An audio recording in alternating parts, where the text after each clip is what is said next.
What's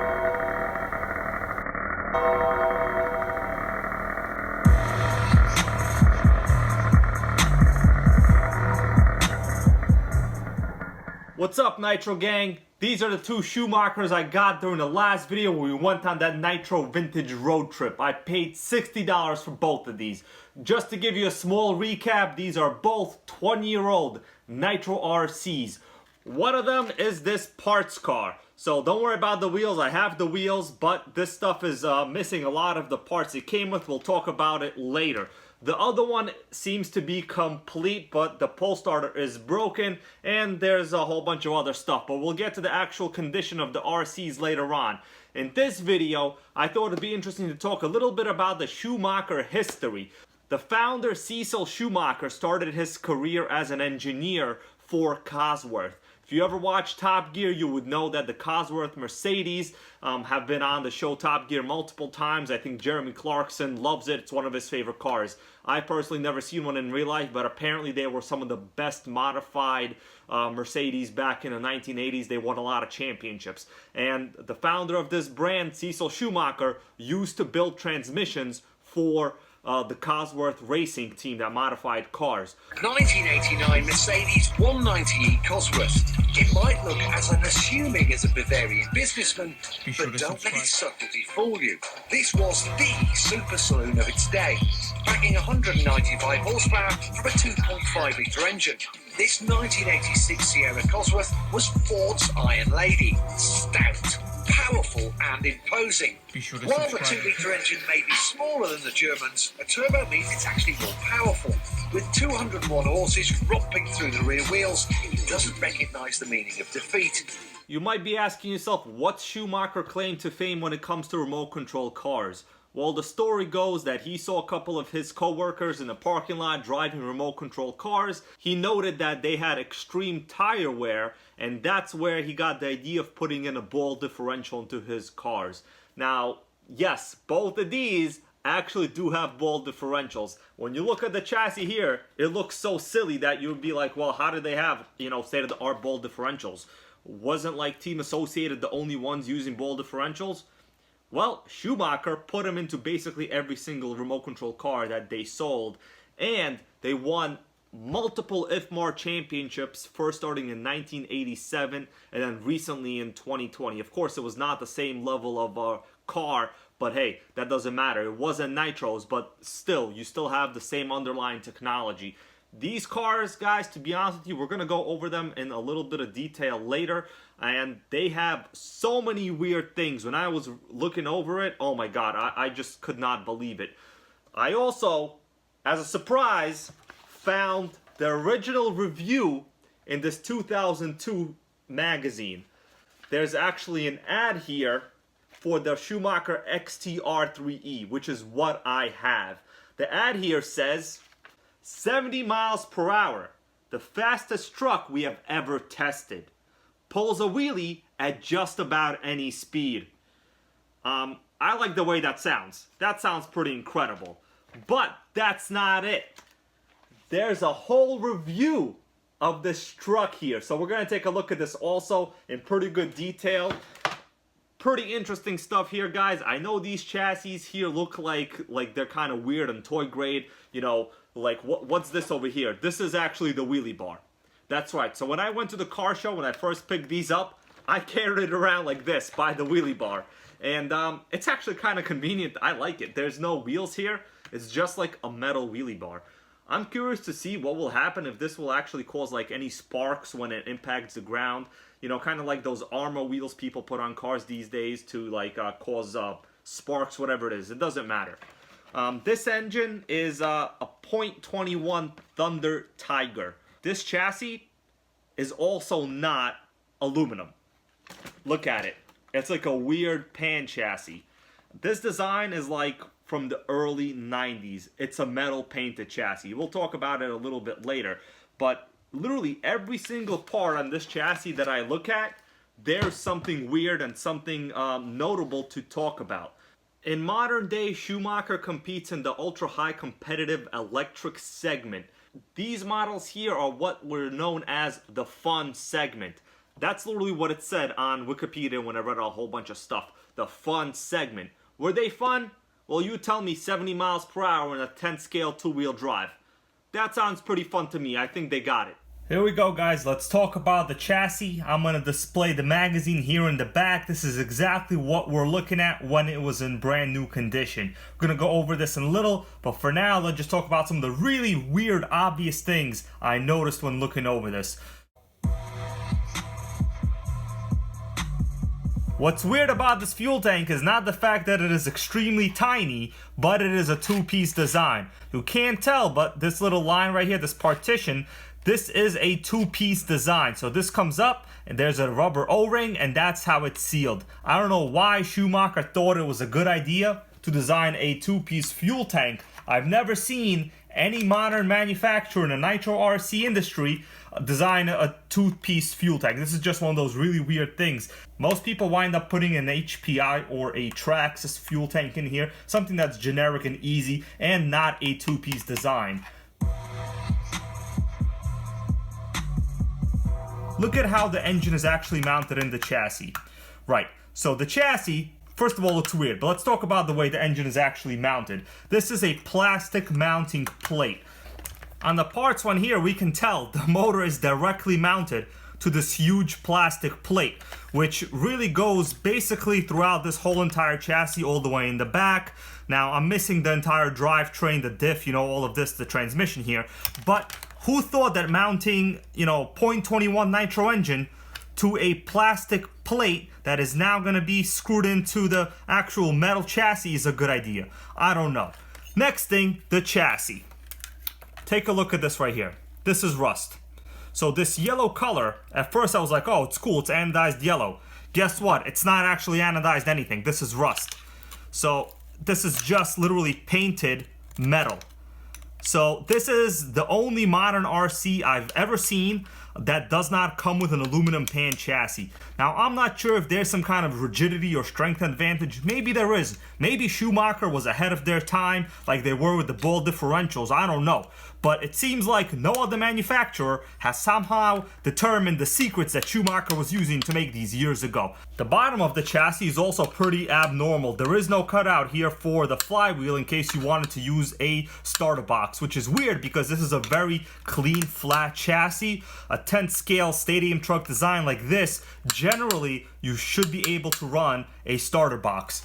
But, Thunder Tiger took care of the starting problem.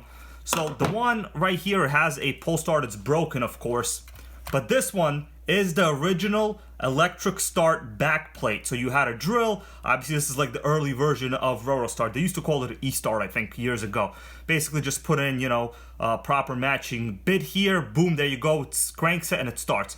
Actually, a great idea. One of those things where I guess Thunder Tiger spent a lot of time and effort on the engine and drivetrain technology, and the rest of it, they did stuff like, two-piece fuel tanks over here. I mean, who designs a two-piece fuel tank? I don't know if I'm ever going to stop talking about that in this review, but it's just one of those really, really weird things.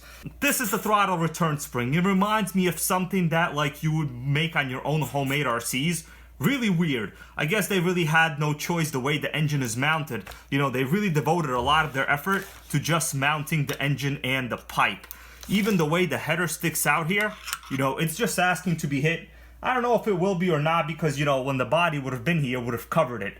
But it's just one of those things where I guess they just couldn't figure out how else to actually do it.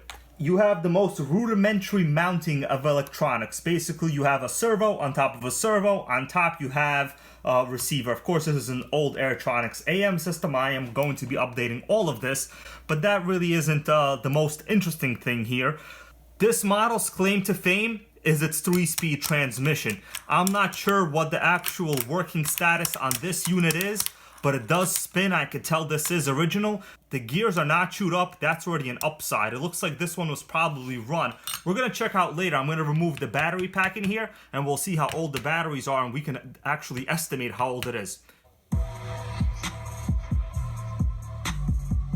Look at the drivetrain in the back. It looks pretty normal, right? Just like any two-wheel drive Traxxas. These are metal outdrives, which were particularly unique to only the XTR-3E model. But you'd be asking yourself, well, what's so cool about it? There's really nothing else here. Guys, this thing is actually belt drive. When I was reading all the literature on these, I just couldn't figure out which model this was because all the literature said these were belt drive. Well, I'm going to show you a picture here of what the actual transmission inside this gear case looks like. There's a freaking huge wide belt over here. As I was reading some more stuff, I don't know where, I'm going to reference it to now, but the theory that Schumacher had was by using a drive belt from the transmission to the wheels, you eliminate the need for a slipper clutch.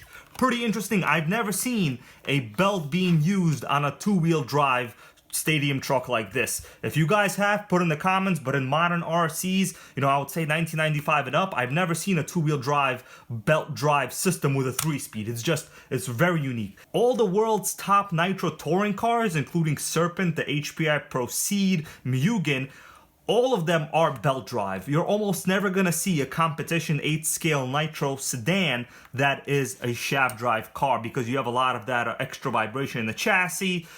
There's just not as much flexibility. I don't know what it really comes down to, but those are the facts. You need belts to win races. This actually had a belt drive. Pretty genius. They went through a lot of weird decisions here. Belt drive, no slipper, weird mounted pipe, throttle return spring that looks like a kid could have put it on here in case they were like trying to play around with something.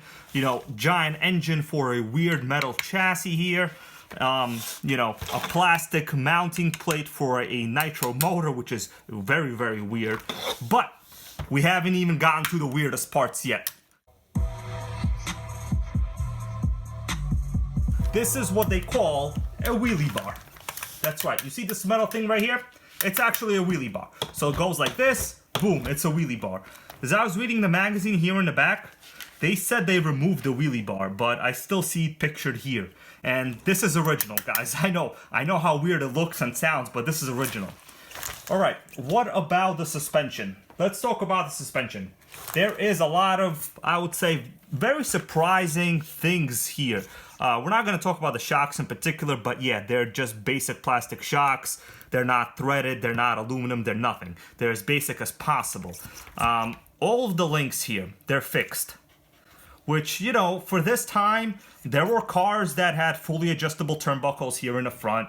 Everything, all the suspension components were adjustable. And this, 70 mile per hour Schumacher with a racing history and a lot of IFMAR championship wins has fixed plastic links all around. It's so weird. It's so weird. All the concessions they had to make. The wheels, guys. So, one of you asked in the previous video in comments, are these the original wheels? So yes, it does say Schumacher. And check this out. Do you see what I'm doing? I'm pressing them. There's no foam in them. These are what was known as pneumatic tires. For some reason, I'm not sure if you were supposed to buy your own foam and put it in and glue it, but there's no foam in here. Notice the wheel hub inside here. This is not a 12 millimeter. This is not a 17 millimeter. This is called the Schumacher-a-meter. I'm just kidding, that's a joke. So this was a proprietary wheel design that only Schumacher used. So check out the wheel hub in the back here. Yep, what happens is you have these grooves that slide into the wheel hub itself, and it locks and boom, there you go. Honestly, this is kind of like Tamiya's, especially the lunchbox. They also have keyed wheel hubs to the actual wheel itself. Pretty interesting. I guess this is what they did in order to control the wheel market. And in the Schumacher catalog, I actually found pictures of a couple wheels they had. They were all pretty much terrible looking, so I'm not surprised. I guess this is one of those things that just probably pissed people off.